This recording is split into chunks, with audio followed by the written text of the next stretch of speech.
Les amis, de retour en France. Je sais pas pourquoi il y a le flash, mais c'est pas grave. De retour en France, je sais pas pourquoi je dis ça. Je suis de retour en Estonie avec Monsieur Monopoly là-bas dans le coin.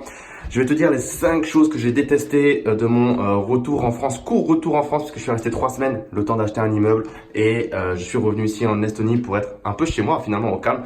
Donc je vais te dire les 5 choses que j'ai pas aimées de mon passage en France. Bon les amis, si ça vous dérange pas, je vais vous faire cette vidéo en marchant tranquillement dans les rues de Tallinn, comme tu peux le voir. Il a bien neigé, il a bien neigé. Ça fait plaisir, c'est tout beau, même si j'ai du mal à marcher. Je suis pas habitué à marcher sur la neige. Un joli petit chat qui vient nous voir, il va peut-être m'attaquer. Pas du tout, il est très gentil. C'est le chat du voisin, donc ma vidéo commence sur un ton très animalier. Très 30 millions d'amis, on adore. Bon, le chat s'est fait attaquer par un gros chien, un gros husky. C'était assez drôle à voir.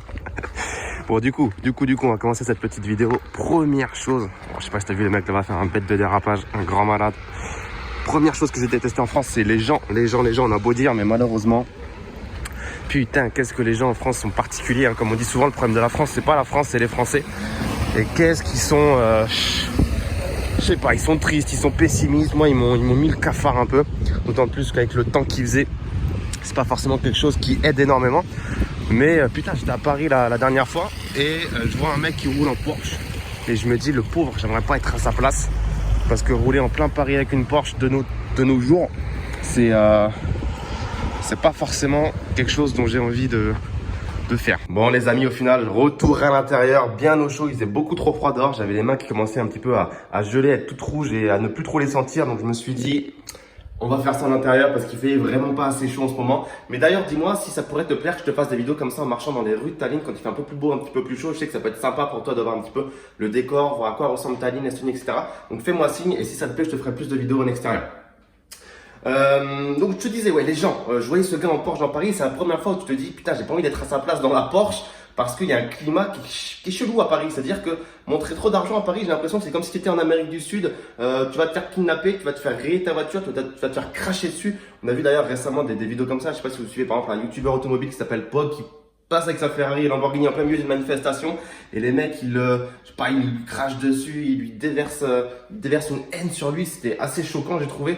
Donc bref, franchement, la France, je trouve que le climat s'aggrave et les gens ils vont toujours pas mieux entre guillemets, enfin du moins ils sont toujours aussi pessimistes, ils sont toujours en train de râler limite, ils râlent même plus pour quelque chose, c'est juste que c'est normal pour eux de râler, ça leur fait plaisir, on a l'impression, c'est dans leur sang. Et franchement pour revenir d'Inde là il y a 2-3 mois, ou de pays très pauvres encore une fois, putain qu'est-ce que j'ai du mal à comprendre le français qui se plaint pour tout et n'importe quoi, il ne se rend pas compte de ce qu'il a. Et je dis pas que tout est parfait en France, encore une fois c'est clair qu'il y a des choses sur lesquelles ça va pas, mais putain qu'est-ce que vous avez déjà beaucoup, enfin c'est voilà, les gens, l'impolitesse, le fait qu'on a l'impression qu'on les agresse tout le temps, le fait que tout prend du temps, c'est-à-dire que putain si on est d'accord sur quelque chose, pourquoi on fait pas tout de suite, pourquoi il y a toujours ces délais, pourquoi il y a toujours ce moment de temporiser un peu les choses pour rencontrer quelqu'un, pour lui parler, pour prendre un rendez-vous, pour valider un contrat, un devis, bref, ça m'a énervé. Autre chose qui est relou quand tu reviens en France, c'est les prix. Finalement, tu te rends compte que tout est cher en France. Alors attention, bien évidemment qu'il y a des pays bien plus chers que la France, en Europe et même ailleurs, même en Asie. On parle souvent d'Asie comme étant un pays pas cher, mais si tu vas à Hong Kong, si tu vas à Macao, si tu vas à Singapour, si tu vas dans d'autres pays d'Asie, j'ai bugué de ouf. Voilà. C'est pas forcément gratuit, mais ce qui est relou, c'est de voir que en France, tu as potentiellement payé un cocktail 16 € à Paris, alors que tu vas payer ce même cocktail, allez, peut-être 5 € en Asie du Sud-Est, ou en Amérique du Sud, ou même parfois en Europe du Sud ou Europe de l'Est, pour une qualité équivalente, parfois même supérieure. Et là, c'est assez relou quand on s'est mis à voyager de se dire, putain, en France et à Paris, tout est cher, que ce soit l'immobilier, la nourriture, des beaux hôtels, etc., etc. Pareil pour les hôtels, parlons-en. Les 4 et 5 étoiles à l'étranger, encore une fois dans plein de pays du monde, sont bien moins chers et souvent même de meilleure qualité en termes de service que parfois en France où on paye très cher pour pas grand-chose. Par les États-Unis, on paye très cher pour pas grand-chose. Donc ok, on a la chance d'être né en France, d'avoir grandi avec l'euro, d'avoir grandi, par contre je sais plus parler français, j'en perds mon latin, d'avoir grandi avec l'euro. Donc forcément quand on va dans plein d'autres pays, on se rend compte que on a un pouvoir d'achat qui augmente et qu'on est vraiment à l'aise. Par exemple si vous allez en Inde, vous êtes milliardaire là-bas avec des euros. Et ça c'est cool, mieux vaut ça que l'inverse, que d'être né en Inde et de voyager en Europe, là c'est littéralement impossible. Mais quand même pour autant, c'est quelque chose qui à chaque fois que je reviens en France me fait dire que c'est super cher. Notamment si tu arrives à l'aéroport et que tu prends un Uber pour aller au centre de Paris, alors je sais plus combien je paye, mais c'est plusieurs dizaines d'euros. C'est une des courses aéroports les plus chères que je paye à chaque fois au monde pour faire aéroport de Paris, centre de Paris. Après tu prends le train pour faire Paris-Reims, c'est quelque chose comme encore quelques dizaines d'euros pour 45 minutes. Je crois que c'est 40, 50, 60 euros alors que c'est seulement 45 minutes. Voilà. En fait, t'es juste arrivé à l'aéroport, t'es rentré chez toi, t'as payé 100 euros. Pour 3 quarts d'heure de route, allez, 1 heure et quart.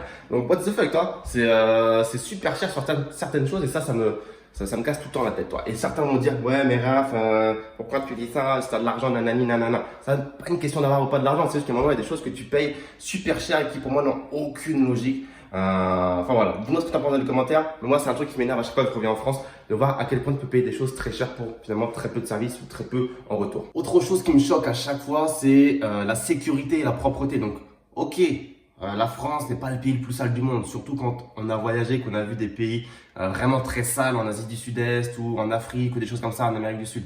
Mais la France, quoi. J'ai envie de dire, c'est la France, c'est Paris et on arrive des fois à avoir des trucs vraiment dégueulasses, sans parler donc aussi de la sécurité.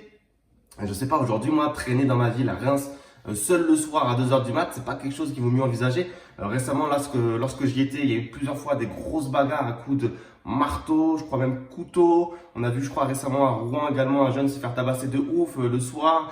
Enfin bref, il y a plein d'épisodes comme ça, je trouve. Et finalement, je trouve que la France, c'est un des pays les moins safe. Je m'avance pas trop en disant ça. De tous les pays dans lesquels j'ai pu aller, malgré le fait qu'on ait pu me dire dans certains pays où je suis allé que c'était dangereux, qu'il allait se passer des choses, nanani et nanana. Mais pour autant, on voit jamais d'agression ou j'entends jamais parler d'agression.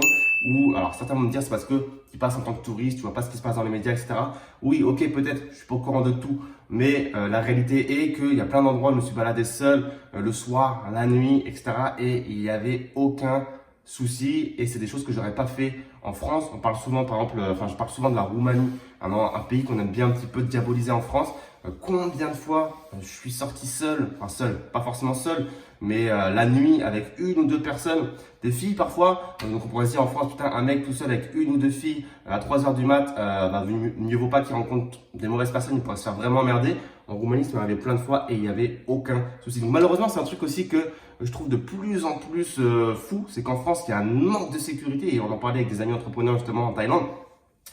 C'est que c'est de pire en pire. Et est-ce que ça va aller de mieux en mieux? C'est pas forcément sûr. Il y a aussi un autre truc qui m'a énormément cassé les couilles, excuse-moi du terme, mais franchement j'ai l'impression que c'est à chaque fois de pire en pire. À chaque fois que je vais en France, c'est les pseudo-débats. Il y a des pseudo-débats sur tout. Tout le monde a son petit avis, tout le monde y va de son petit grain de sable. Tout le monde balance des sujets de merde. Enfin de merde, encore une fois, je vais me faire insulter dans les commentaires. Mais je trouve qu'il y a trop de pseudo-débats. C'est vraiment ce que je veux dire. Féminisme, musulman, je sais pas, écologie, et nanani il a fait ci, et nanani il a fait ça, et nanani il a dit ci, et nanani il a dit ça, et je sais pas qui, je sais pas quoi, et moi j'ai raison, et toi t'as tort, et nanani, débat télévisé, plateau télé, gros débat, gros discours. Waouh, mais putain, il y a du branlage de cerveau en France, je trouve, où on s'attarde sur des choses qu'on s'en fout littéralement, et pourtant on y dépense tellement d'énergie, tellement d'heures. Même moi je suis en train de prendre de l'énergie et de mon temps pour parler de ça, alors que c'est de la merde. Et je pense qu'il y a tellement plus important aujourd'hui à gérer dans notre pays que des pseudo-débats, de savoir qui a dit quoi, qui a fait ça sur des sujets, putain, mais excuse-moi, ridicules, qui sont juste là pour foutre la merde. Donc ça m'énerve et j'ai l'impression que c'est de pire en pire en France. Je sais pas ce que t'en penses, dis-moi dans les commentaires, mais ça me donne envie de vomir. Ça y est, je pense que ça fait 5 choses que je te dis sur la France que je déteste. Donc, viens pas me cracher à la gueule dans les commentaires, ça sert à rien en me disant oui, mais de toute façon, Raph, t'es parti de la France, donc tant mieux, ça fera pas une grosse perte, nanani, nanana. Bien évidemment que j'adore la France, c'est mon pays, je l'aime. Il y a énormément de choses que j'adore en France, la bouffe, les paysages, bref, il y a plein de choses qui sont très très sympas en France. Donc ne viens pas me dire ce que j'ai pas dit. On a tous le droit de pas aimer des choses dans son pays et je pense que toi également, il y a des choses que tu n'aimes pas en France ou dans le pays dans lequel tu es. D'ailleurs, n'hésite pas à me dire dans les commentaires ci-dessous quelle est la seule et unique chose, si tu veux retenir qu'une seule chose que tu n'aimes pas dans ton pays, que ce soit la France ou un autre. Dis-le-moi dans les commentaires, je suis très très curieux de savoir. Petite anecdote avant que je termine la vidéo, puisque ça me fait y penser en faisant cette vidéo-là. J'étais il y a quelques jours avec une amie estonienne, donc qui vit en Estonie, qui est née en Estonie. Et en fait, il y avait il y a 2-3 jours également la fête de l'indépendance de l'Estonie. C'est-à-dire que dans les rues, c'est la fanfaronade, il y a tous les militaires qui passent, il y a des gros événements. À la télé, il y a le discours de la présidente, il y a tous je sais pas, les ministres, les députés, je sais pas comment ils appellent ça ici, qui font leur petit discours, qui font un petit peu de la visibilité sur les médias. Et on regardait la télé, donc moi je comprenais rien à l'estonien et je lui demandais mais qu'est-ce qu'il dit, qu'est-ce qu'elle dit, qu'est-ce qui se passe, qu'est-ce qui se raconte. Et en même temps, je lui posais la question. Qu'est-ce que tu penses de ton pays? Quels sont selon toi les problèmes de l'Estonie? Parce que c'est vrai que moi finalement, je suis là en tant que touriste entre guillemets, c'est-à-dire que j'ai pas vraiment d'attache. Mon travail, il n'est pas dans une entreprise estonienne, c'est mon travail à moi. Je suis locataire ici, donc si ça se passe mal demain, je prends ma valise, je me barre. Enfin, j'ai pas vraiment d'attache, j'ai pas de famille ici, j'ai pas d'enfants, j'ai rien. Donc, je me rendrai jamais vraiment compte des problèmes de l'Estonie ou ce que c'est que d'être un vrai local en Estonie. Donc, je lui demande, selon elle, c'est quoi les soucis? Donc elle m'en cite plusieurs, je vais pas tous les faire, c'est pas le but de la vidéo. Mais parmi un de ses soucis, c'est qu'elle me dit qu'elle paye trop d'impôts. Et là, je lui dis, mais attends, moi-même, je commençais à douter de combien les Estoniens payaient d'impôts et de combien je paye d'impôts au final. Et je lui dis, mais attends, tu payes bien 20% sur ton revenu personnel. Elle me dit, oui, oui. Je lui dis, mais c'est quoi le problème? C'est bien 20%. Elle me dit, oui, mais mon employeur, quand il me verse mon salaire, il paye 33% de charges sociales sur salaire. Tu sais, c'est comme en France, quand un employeur verse un salaire à un employé, il a des charges, on appelle ça les charges sociales, si je dis pas de bêtises. Et voilà, c'est pour financer tout un tas de charges sociales. Voilà, on va faire très très simple, c'est pas le but de la vidéo. Et je lui dis, mais attends, mais c'est mon employeur qui paye ça, c'est pas toi, donc c'est quoi le problème? Elle me dit, finalement, je pourrais avoir plus de revenus s'il n'avait pas à payer autant de charges pour me payer un salaire.